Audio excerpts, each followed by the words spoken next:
اور جو شخص آپ پر درود نہ بھیجے وہ شخص تباہ و برباد ہو جائے. جناب محمد رسول اللہ صلی اللہ علیہ وسلم نے آمین کہی. ہمیں چاہیے کہ جب بھی جناب محمد رسول اللہ صلی اللہ علیہ وسلم کا نام آئے, نبی کا نام آئے, تو زبان سے کہیں صلی اللہ علیہ وسلم. اسی لیے یہ کہا جاتا ہے کہ باہر میں بڑے بڑے باکس لگا کر جب قوالیاں ہوتی ہیں اور محمد کے نام کتنی بار لیے جاتے ہیں اور اس محمد کے نام میں اتنی بے ادبی ہوتی ہے, کوئی کھیل رہا ہوتا ہے, کوئی جا رہا ہوتا ہے, کوئی بیت الخلا میں ہوتا ہے, نہ جانے کون کہاں پہ ہوتا ہے, اور بارہا نبی نبی نبی نبی کے الفاظ ہوتے ہیں, محمد کے شہر اور محمد کا نام لیا جاتا ہے. اور کتنا آدمی صلی اللہ علیہ وسلم کہے, کوئی کہیں مصروف ہوتا ہے, کوئی کہیں مصروف ہوتا ہے. اس لیے منع کیا گیا ہے کہ جب آپ جناب محمد رسول اللہ علیہ وسلم کے ذکر کر رہے ہیں تو جتنا آدمی ذکر میں موجود ہے وہیں تک آواز پہنچے, باہر نہیں جائے. یہ گنہگار وہ شخص نہیں ہوگا جس نے صلی اللہ علیہ وسلم نہیں کہا. گنہگار وہ شخص ہوگا جس نے وہ ٹیپ ریکارڈ بنایا ہے, بجایا ہے, جس نے وہ جو باکس کو بجائے ہیں, وہ گنہگار ہوگا. وہ انسان اس کا مکلف نہیں ہے کہ وہ انسان گھنٹہ بیت الخلا میں رہے اور محمد صلی اللہ علیہ وسلم کے نام آئے اور بیت الخلا سے صلی اللہ علیہ وسلم کہے. یہ ممکن نہیں ہے. اسی لیے منع ہے کہ انسان جہاں پہ جناب صلی اللہ علیہ وسلم کا ذکر کیا جائے, اللہ کی حمد کی جائے, وہیں تک مائک کی آواز ہو, بس وہیں تک پہنچے کہ وہ آدمی حاضر و ناظر اس معاملہ پر ہے کہ ہم جو ہے یہیں پہ ہیں اور یہ بیان سن رہے ہیں, تو صلی اللہ علیہ وسلم کی آواز کو سن رہے ہیں, محمد صلی اللہ علیہ وسلم کے نام کو سن رہے ہیں. تو دوسری اس میں بددعا تھی. وہ بددعا یہ کیا تھی کہ جناب محمد رسول اللہ کا نام لیا جائے اور آپ کے نام پر کوئی اگر صلی اللہ علیہ وسلم نہ کہے, یعنی آپ کو درود نہ بھیجے, تو وہ انسان تباہ و برباد ہو جائے. جناب محمد رسول اللہ نے آمین کہی. تیسرا جو ہمیں بہت ہی زیادہ اچھے سے سمجھنے کی ضرورت ہے, میں اس شخص سے مخاطب ہوں جنہوں نے پورے رمضان گزار دیے مگر ایک دن کے روزہ ان کو توفیق نہیں ہوئی, جنہوں نے کوشش بھی نہیں کی کہ اللہ ہم آج روزہ رکھ لیں, جنہوں نے کوشش بھی نہیں کی کہ ہم تراویح پڑھ لیں, جنہوں نے کوشش بھی نہیں کی نہ کی اس معنی پر کہ اس روزہ رکھنے سے کیا ہوگا, ہمیں تو کام کاج کرنے ہیں, تکلیفیں اٹھانی ہیں, تکلیف اٹھانے میں روزہ رکھنا ہمارے لیے پاسبل نہیں ہے, ہمارے لیے ممکن نہیں ہے. اس شخص کے لیے اس بات کو, اس حدیث کو اپنے ذہن میں بٹھانے کی ضرورت ہے. آپ کے یہاں یہ قابل قبول نہیں ہے عذر کہ آپ اللہ کے دربار میں جا کر کہیں گے اے اللہ میں نے پورے رمضان روزہ اس لیے نہیں رکھا تھا کہ میرے اندر صلاحیت نہیں تھی. ارے آپ کوشش تو کرتے, جب کوشش کرتے اس کے بعد آپ کو اللہ نے چھوٹ دی ہے. وَإِن كُنتُم مَرِيضًا أَوْ عَلَىٰ سَفَرٍ فَعِدَّةٌ مِّنْ أَيَّامٍ أُخَرَ, کہ تم میں سے کوئی بیمار ہے, مریض ہے, کوئی سفر میں ہے, روزہ نہ رکھے, اللہ نے چھوٹ تو دے دی ہے. جب آپ بیمار ہوتے, حقیقت میں بیمار ہوتے کہ آپ کی صلاحیت نہ تھی کہ روزہ رکھ سکے, پھر اللہ آپ کو معاف کرے گا. اللہ نے تو چھوڑ دیے, چھوٹ تو دیے. ہمارا اللہ ایسا نہیں ہے. اللہ فرماتے ہیں يُرِيدُ اللَّهُ بِكُمُ الْيُسْرَ وَلَا يُرِيدُ بِكُمُ الْعُسْرَ. اللہ فرماتا میں اپنے بندوں کے ساتھ ارادہ رکھتا ہوں نا, آسانی کا ارادہ رکھتا ہوں, پریشانی کا ارادہ نہیں رکھتا کہ میرا بندہ پریشانی میں مبتلا ہو جائے. میں نے کوئی ایسی عبادت ہی نہیں دیا اپنے بندوں کو کہ وہ پریشان ہو جائے. دوسرے مذاہب میں آپ دیکھیں, دوسرے ادیان میں آپ دیکھیں, کیسے کیسے فیسٹیول آتے ہیں, کیسے کیسے اس کے اندر رسم ہے کہ انسان بظاہر جو ہے اتنا شدت اختیار کر لیتا ہے, اتنی تکلیفیں ہوتی ہیں, اس کو اپنے خدا کو, اپنے جو پوجنے والے جس کو ہوتے ہیں اس کو منانے میں اتنی شدت اختیار کرنی پڑتی ہے. مگر ہمارے اللہ قرآن نے اس اللہ پر, جس نے نماز کھڑے ہو کر نہیں پڑھ سکتے, آپ کو کہا کہ بیٹھ کر پڑھیے, بیٹھ کر نہیں لیٹ کر پڑھیے, لیٹ کر بھی نہیں تو اشارے سے پڑھیے.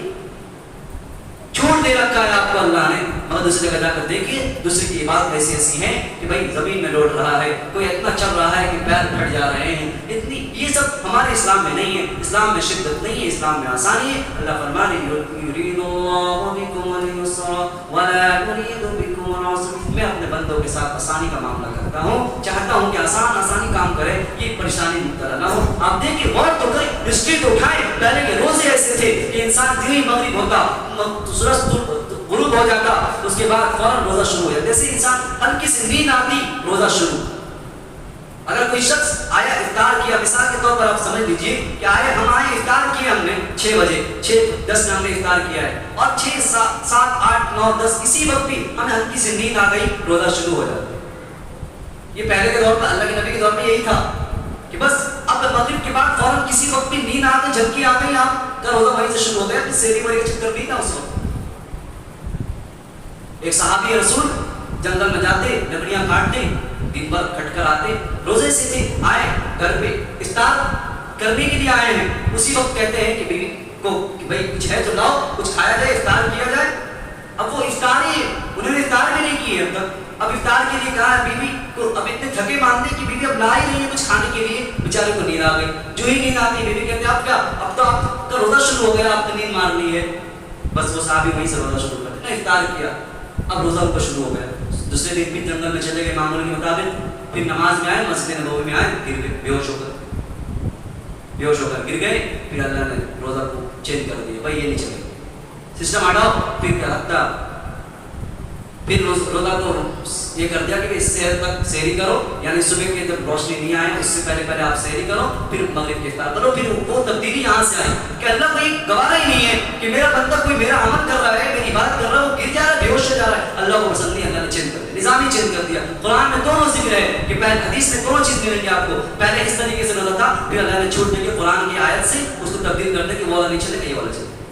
اپڈیٹ لایا اللہ نے، اپڈیٹ کر دیا، نہیں اس میں تکلیف ہے، یہ فیچر صحیح نہیں کام کر رہا ہے، اللہ نے چینج کیا۔ اللہ بندہ کے ساتھ یرید اللہ بکم اليسر ولا یرید بکم العسر، اللہ بھلائی کا، آرام کا معاملہ ہمارے لیے کرنا چاہتا ہے، پریشانی کا معاملہ نہیں کرنا چاہتا۔ تو تیسرا جو وہاں پہ واقعہ پیش آیا تھا کہ اللہ کے نبی جناب محمد صلی اللہ علیہ وسلم تیسرے ممبر پر جب چڑھ رہے ہیں، پھر جبرائیل علیہ السلام کی ایک اور بددعا، وہ بددعا یہ تھی کہ جس نے رمضان کے پورے مہینے کو پایا ہو اور اس کی مغفرت نہ ہوئی ہو تو وہ انسان خاک آلود ہو جائے، وہ تباہ و برباد ہو جائے۔ جناب محمد رسول اللہ صلی اللہ علیہ وسلم نے آمین۔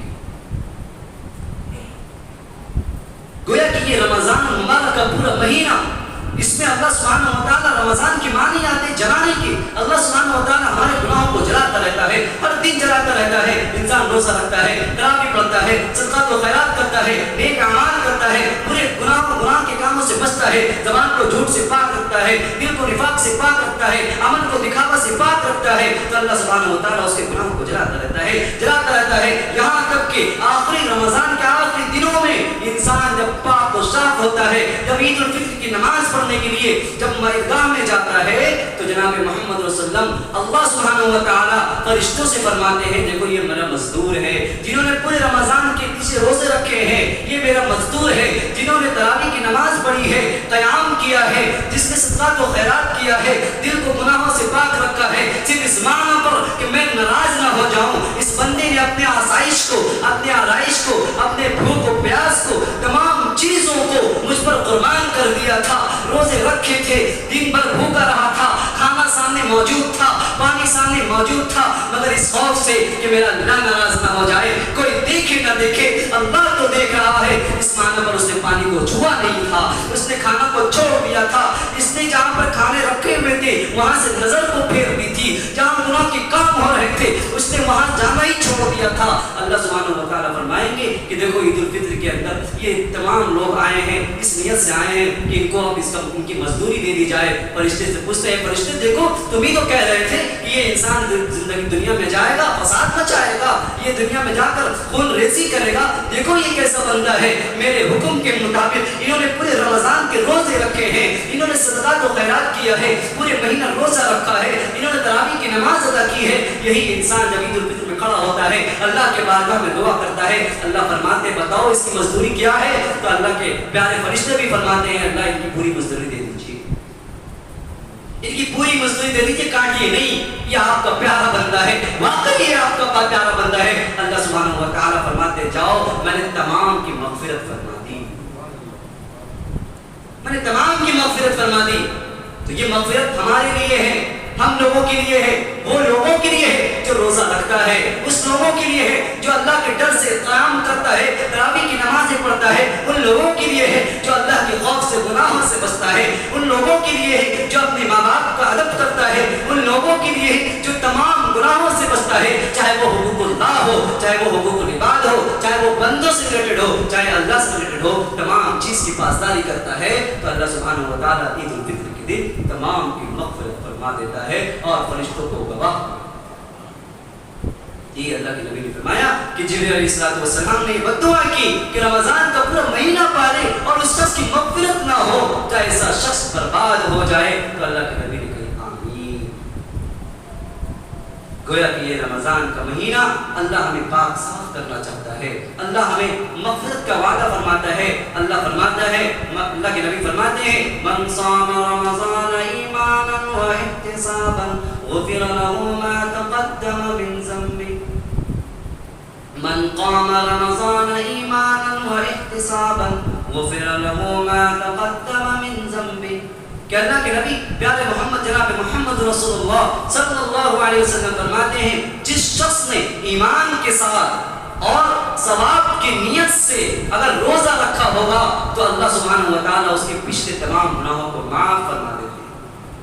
جس شخص نے ثواب کی نیت سے ایمان کے ساتھ قیام کیا ہو یعنی نماز تراویح پڑھی ہو تو اللہ کے پیارے نبی نے فرمایا اللہ سبحانہ و تعالیٰ اس کے پچھلے پورے گناہوں کو معاف فرما